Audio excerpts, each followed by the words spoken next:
जब खुद को जानने की बारी आती है तब हम आगे नहीं होते, दूसरे को जानने के लिए हम जा करके देखते हैं। तो ब्राह्मण के कर्तव्य पथ से तो पहले ही हम च्युत हो गए कि जब हमें वो ब्राह्मण जो सर्वे भवन्ति सुखिनः सर्वे सन्तु निरामया, वो अपने कल्याण की बात नहीं करता, जन कल्याण की बात करता है, देश कल्याण की बात करता है, विश्व के कल्याण की कामना करता है, विश्व के समस्त जीवों के कल्याण की बात करता है, उस ब्राह्मण में क्या क्षमताएं प्रसुप्त हो गई हैं?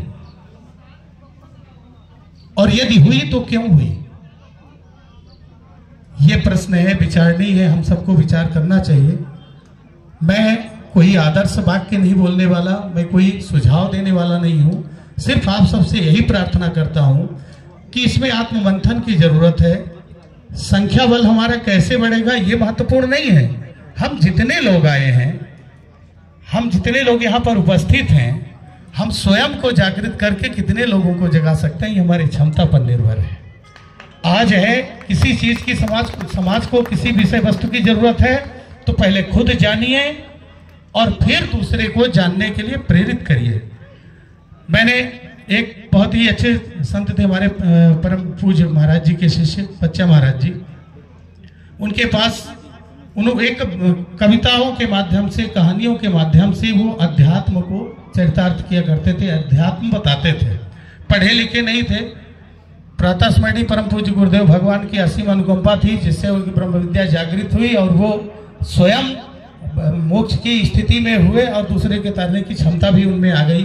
ये गुरु महाराज का कृपा प्रसाद था। तो छोटी छोटी कहानियां जो आमतौर पर हम लोग सुना करते हैं, अपने घरों में सुनाया करते हैं। एक बच्चे की गुड़ खाने की आदत थी।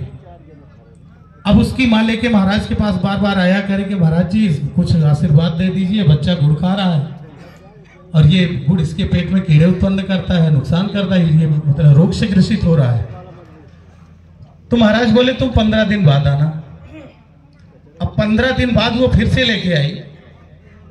तब महाराज ने बच्चे को समझाया कि देखो गुड़ खाना ठीक है, लेकिन किसी भी चीज के लिए अति वर्जित है, अति के बाद फिर अंत ही होता है, इसलिए उसको संयमित करो, क्रमशः धीरे धीरे छोड़ छोड़ करके, और एक दिन तुम पूर्णता सफलता पा जाओगे। तो वो माँ बोली कि महाराज यही बात तो आप 15 दिन पहले भी कर चुके थे, मेरा 15 दिन आप क्यों खराब किए? तो बोले देखो मेरी खुद गुड़ खाने की आदत थी, पहले मैंने छोड़ा, तब उस बच्चे पर मेरे कहने का प्रभाव हुआ। तो कहने का आशय ये है कि जितने लोग हम बैठे हैं, हम लोग कोई एक घर चलाता है, कोई एक समुदाय चलाता है, कोई एक समाज चलाता है, कोई राजनेता है तो एक विधानसभा चलाता है, कोई सांसद है तो पूरा संसदीय क्षेत्र चलाता है, कोई भारतवर्ष चलाता है। सब में कहीं न कहीं हम ब्राह्मणों की महती भूमिका है। और ब्राह्मण का होना हमारे लिए इसलिए नहीं है कि हमने ब्राह्मण कुल में जन्म लिया है, हमारे पूर्ववर्ती कर्म, हमारे पूर्ववर्ती जो संस्कार हैं, भजन यजन के माध्यम से उतनी सीढ़ी क्रमशः शूद्र, वैश्य, क्षत्रिय और ब्राह्मण, 4 साधनावस्था के 4 सोपान होते हैं, क्रमानुगत भाव से इनको भजन के माध्यम से जाप कर उन्नत कराना ही इस श्रेणी को प्रदान करता है। तो हमारा भजन कहीं न कहीं इस स्थिति से छूटा होगा, हमारे कोई संस्कार बचे रहे होंगे जिसकी प्रतिपूर्ति के लिए हमें मानव शरीर मिला, और मानव शरीर में ब्राह्मण कुल में जन्म मिला। इसका मतलब नहीं कि हम किसी से यशोगान गवाने के लिए हैं कि किसी की चरित्रावली गाने के लिए जन्मे हैं।